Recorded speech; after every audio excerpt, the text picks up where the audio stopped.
ศิลปะแกะสลักวัตถุมีค่าในยุคปัจจุบันดาวบักดิงกงดุกดงหุงสาหยาดวางเกียวกีล้วนแต่แมนซื้อที่มีชื่อเสียงเกี่ยวกับอาชีพการตีเครื่องประดับอยู่นครฮานอยสาธารณรัฐสังคมนิยมเวียดนามซึ่งนี่เป็นอาชีพที่มีมาแต่ดุนนานแล้วและเป็นอาชีพที่ต้องใช้ฝีมือดีสามารถสร้างคุณค่าด้านเศรษฐกิจสูง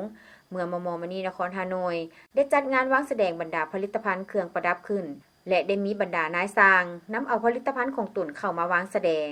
ในนั้นมีบรรดาผลิตภัณฑ์ที่พ้นเด่นกว่าหมู่คือ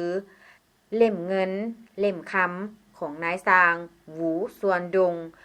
ด้วยรูปภาพโคมไฟ36ดอกแกะสลักอย่างประณีตและนำไปใต้ไฟอยู่ภายในวัดเพื่อระลึกถึงรูปภาพวัดเงินวัดคำที่ศิลปินเจ้าเข้ได้รอในมือก่อนเพื่อมอบให้ชีวิตยาเลตัวเลข36โคมไฟยังเป็นตัวแทนให้แก่36คุ้มและเมืองในนครฮานอยซึ่งมันมีความหมายนำเอาความอบอุ่นและสิ่งดีๆมาสู่การดำรงชีวิต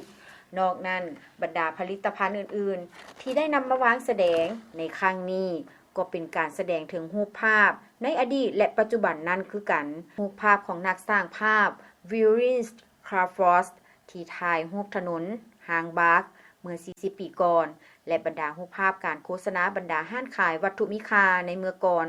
ซึ่งใช้ภาษาการโฆษณาที่ประทับใจตื่มอีก